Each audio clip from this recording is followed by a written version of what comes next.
C'est Maxime de Temple, on se retrouve pour une nouvelle vidéo complémentaire à la vidéo que je vous ai déjà faite sur la caisse. Je vais revenir sur certains points que j'ai pas forcément abordés dans la première vidéo, donc on va voir quelques petites choses ensemble. Alors, lorsqu'on arrive à l'édition d'un ticket, il y a certains boutons que j'ai pas forcément abordés, comme le bouton sans prix.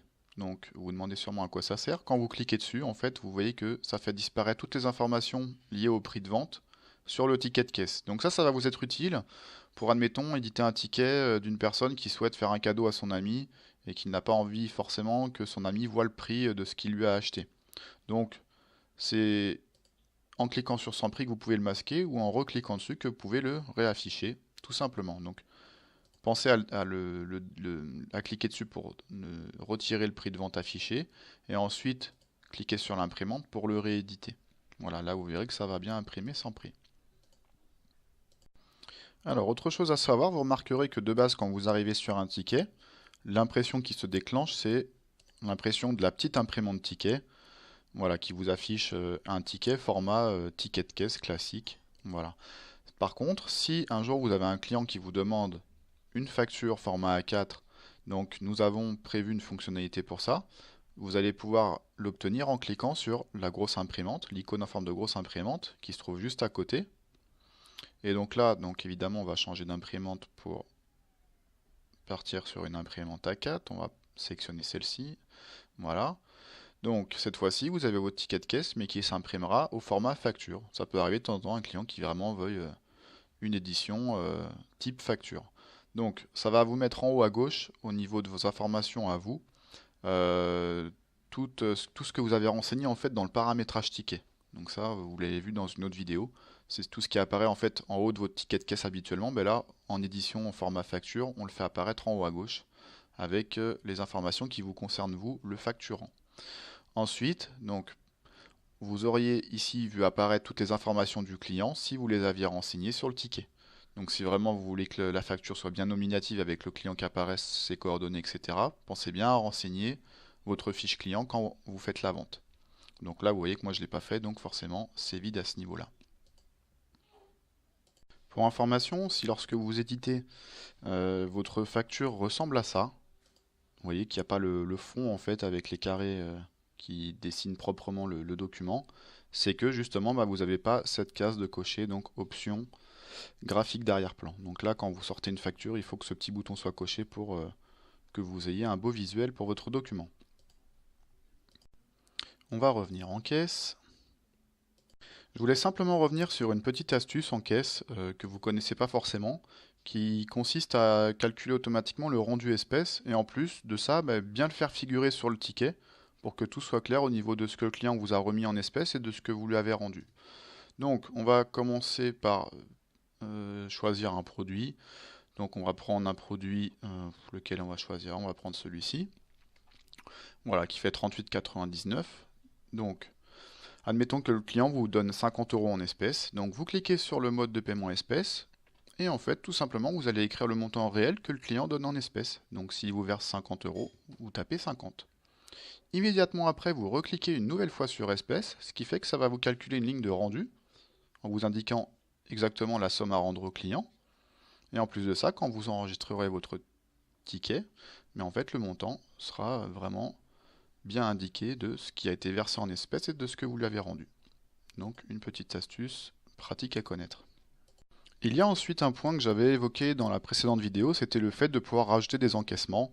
Donc c'est vrai que je ne vous ai pas forcément montré comment faire, donc je vais tout de suite corriger ce point et vous montrer comment procéder. Vous allez dans les paramètres, vous cliquez sur le menu caisse et ensuite vous allez dans paiement. On se retrouve donc dans le menu qui permet de gérer tous les moyens de paiement de la caisse, sachant que les principaux se retrouvent donc ici. Vous ne pouvez pas les modifier, ce qui est tout à fait normal. Par contre, vous pouvez choisir de les afficher ou non. Donc, si par exemple je ne veux plus avoir le bouton chèque, vous cliquez pour le désactiver et donc il n'apparaîtra plus. Donc, c'est via ce menu que vous allez pouvoir ajouter vos propres moyens de paiement. Vous cliquez sur plus pour en créer un, par exemple virement. Ensuite, vous cliquez sur créer moyen de paiement. Il va se rajouter. Vous pouvez le modifier au niveau du nom quand vous le souhaitez, hein.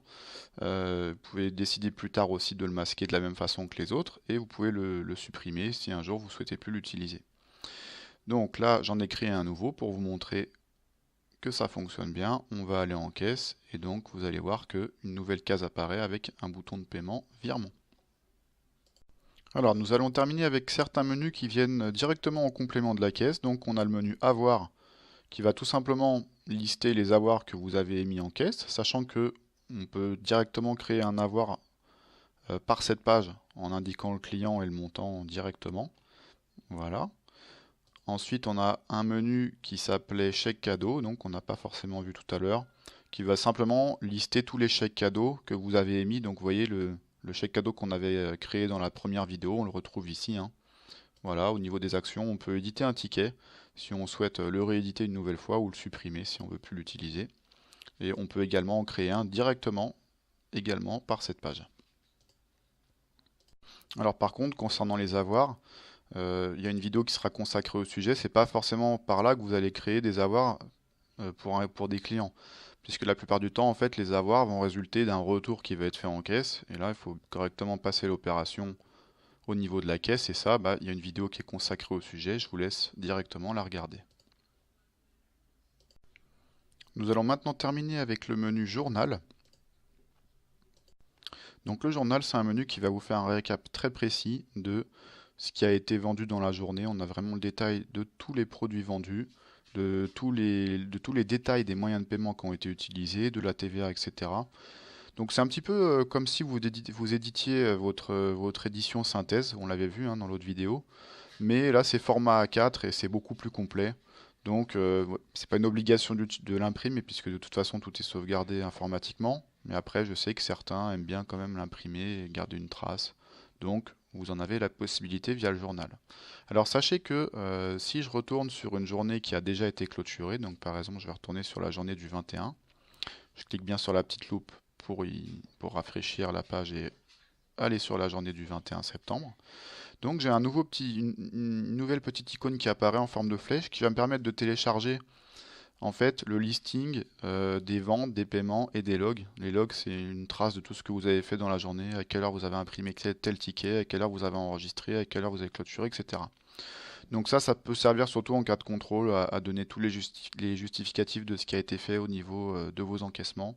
Donc tout simplement vous cliquez sur le bouton, ça va vous permettre de les télécharger. Donc c'est pas une obligation de tous les télécharger tous les jours, absolument pas, hein. C'est juste qu'en cas de contrôle, mais vous avez la possibilité de les obtenir. On se retrouve très vite pour de nouvelles vidéos qui vont concerner le fond de caisse et la gestion de la fidélité.